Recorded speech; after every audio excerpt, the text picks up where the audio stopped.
I'm somebody that was a Nets fan growing up. I watched the Nets when they moved to Brooklyn from New Jersey, decide to attach 3 picks unprotected and a 2017 pick swap to the Boston Celtics for Kevin Garnett and Paul Pierce. Kevin Garnett that season, in his first year at the team in 2013, would play 21 minutes a game. His scoring would drop all the way down to 7 points. And on that minutes restriction, he barely brought enough value to the team. Paul Pierce will later leave for Washington, which might be the jersey you're wearing. I'm not sure. I don't want to spoil it for the trivia episode, but neither Paul here nor Pierce. there. It's not? I don't know. Okay. And when that happened, the Nets fell flat on their face. And the pursuit of that move was making themselves a free agent player to sign Kevin Durant in the 2016 summer to make themselves a viable destination in New York. They would compete with the Knicks. The Knicks at the time still had Melo. And you look at what the Nets were trying to do, very clearly it was to make big moves.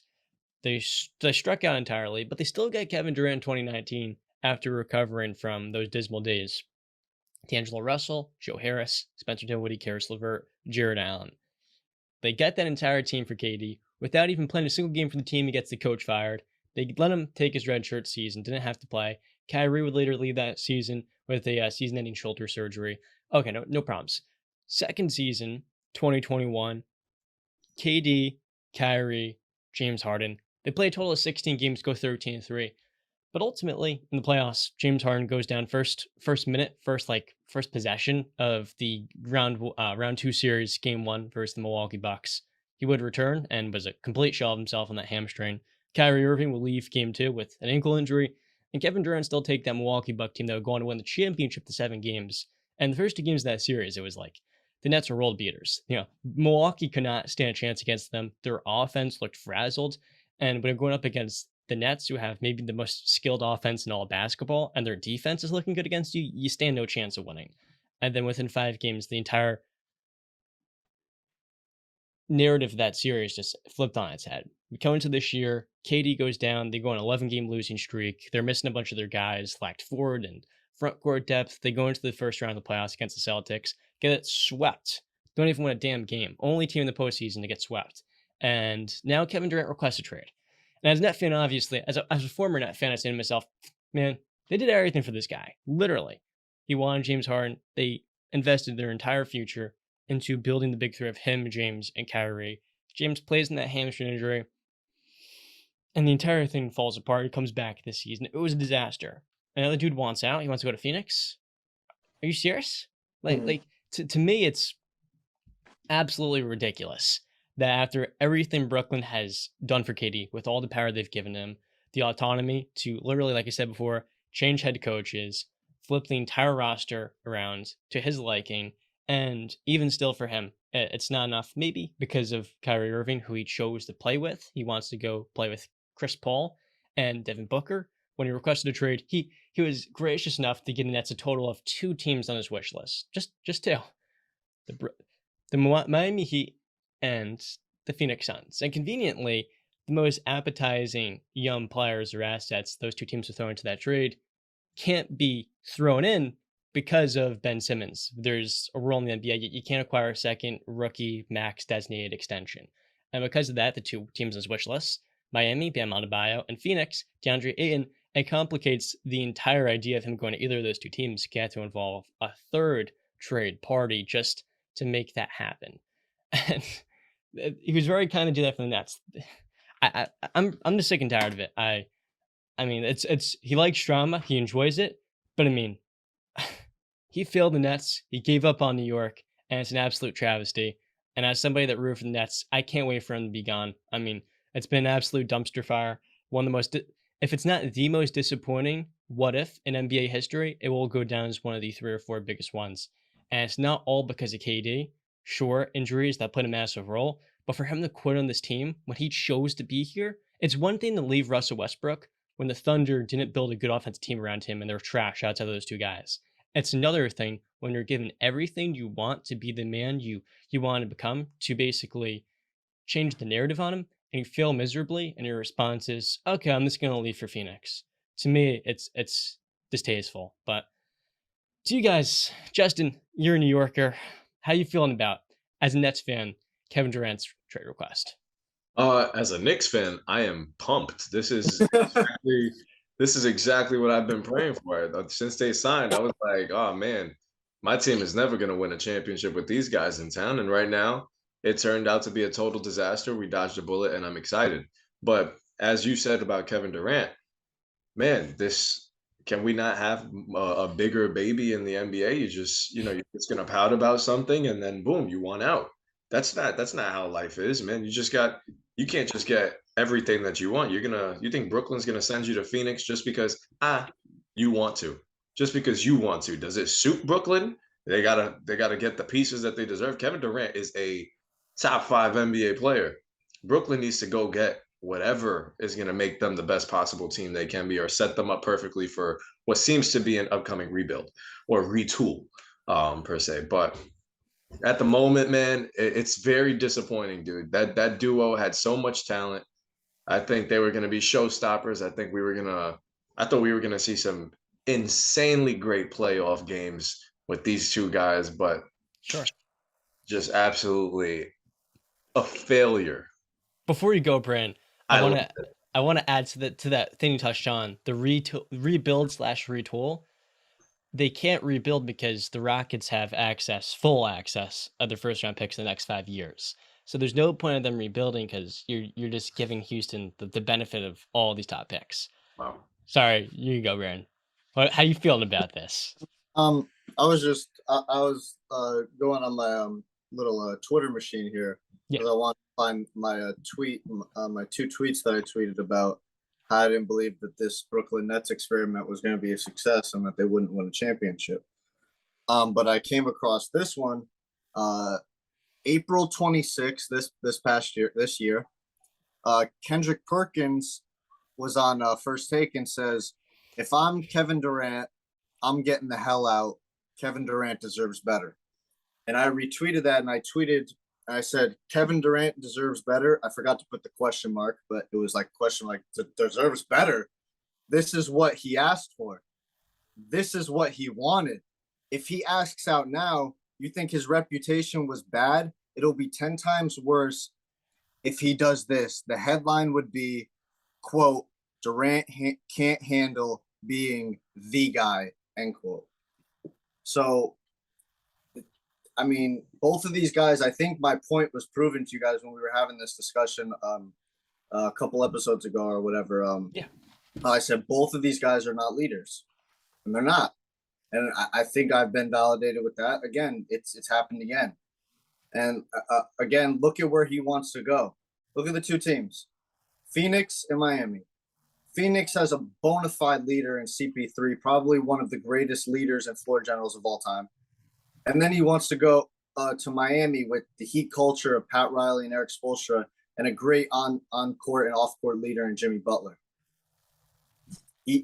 Kevin Durant, and this is no slide because some players are just like this. Not many players at his caliber are like this, but some basketball players just want a ball, and that's it. They don't want to, but we don't see it that much with his skill. Like, imagine if LeBron didn't want to be a leader, he just wanted to go out there and ball. He probably wouldn't, And listen, LeBron had to learn how to be that great leader, and that's why he went to Miami with his boy Dwayne Wade. Dwayne Wade showed him the ropes about that, and that's fine. It's good to get help from people. That's how you get better. KD just wants to do what KD wants to do. Kyrie's going to do what Kyrie wants to do. These two guys, they like going against the grain. They like the drama, even though how much they say they don't like the drama. And it's a headache for me. And it's just all my points are being proven valid about KD. Well, I remember when Stephen A. Smith said that Kevin Durant had made the weakest move in NBA history when he signed with the Warriors. What is this? If he gets traded to Phoenix, this is number 2 easily. I think it's worse, to be honest with you. And the reason why, like I touched on, it was really more so of him not realizing how the return, the feedback of him going to the team that he lost to. If you can't beat them, join them.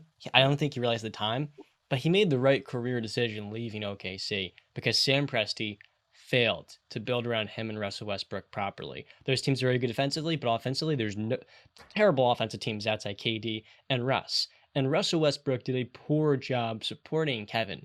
And so I felt like it made a ton of sense going to a better situation and playing with Steph. That was the best thing for his legacy. He won 2 titles. He wasn't doing that anywhere else.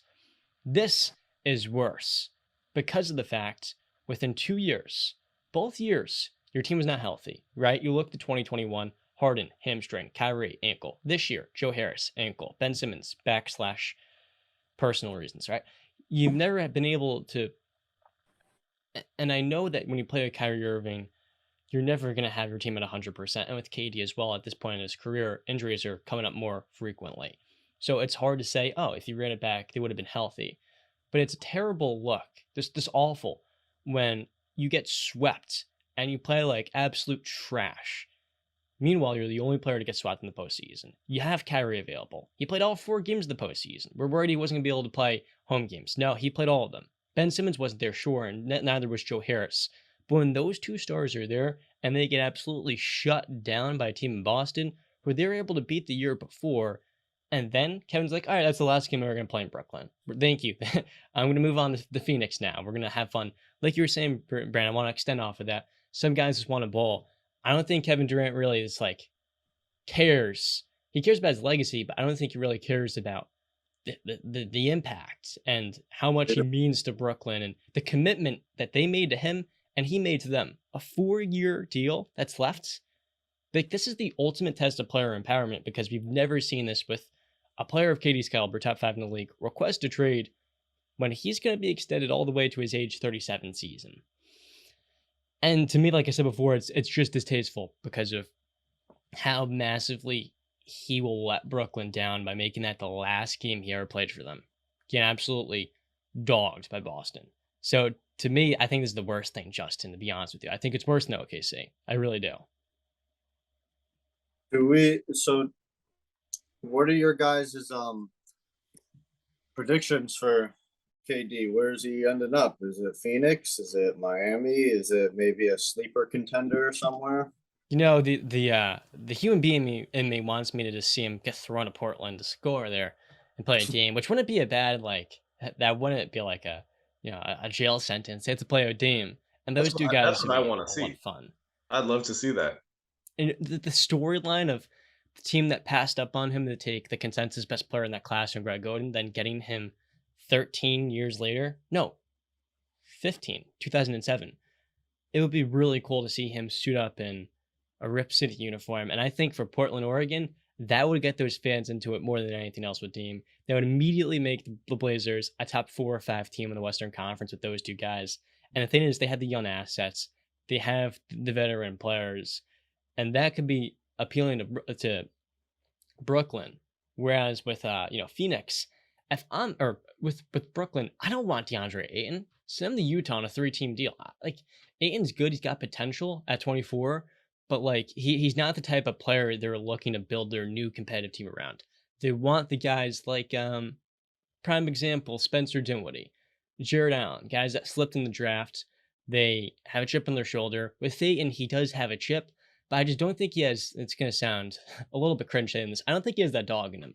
Like, I don't think he has those traits where he can push himself and he needs to be pushed. He needs to be led. With those guys in Brooklyn that made the team competitive to make him like an actual free agent player, all of those guys not need to be motivated by teammates. Chris Paul, I feel bad for the guy. His job for 2 years had to have been exhausting. It was motivating DeAndre Ayton every single game because if he didn't, Ayton would very easily lose focus. And when the big man's not into his zone, he's not feeling it, he's not getting going early, that can affect the rest of the team just because he was indispensable to those Suns teams. You know, what he could do with his size, he had good touch and fluidity moving around. And I think Ayton's a super overrated. I think he's good. I wouldn't want to pay him over $130 million. No way. Even still, like, to me, he's number 3 or number 4. And I think in some ways he limits a team just because of him being a more traditional big man. You know, like, he doesn't space the floor.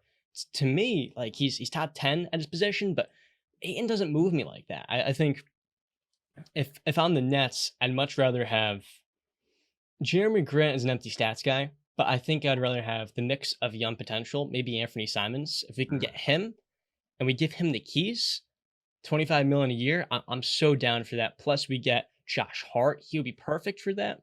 Jim McGreen, like I said, I'm not really into that as much. And I think for Portland, he'd be huge. But then maybe Shaden Sharp probably is in that deal too, potentially. I would agree. Shaden Sharp is a young player with this exuberant potential at the shooting guard spot. I think for Brooklyn, that deal gives you the mix of upside and also the competitiveness to be in playoff contention. At the very least, you're a playing team. And I think in the East, you guys may know the Frenchman Victor Wembanyama. He's basically being compared to Rudy Gobert with some offensive skill. He's taller than Gobert, I think, at 17. I think a lot of the teams in the East that look competitive now, by midseason, they're all going to be tanking for one of him or Scoot Henderson. Scoot Henderson's from the G League. Very, he gets compared to D Rose, very high profile guard.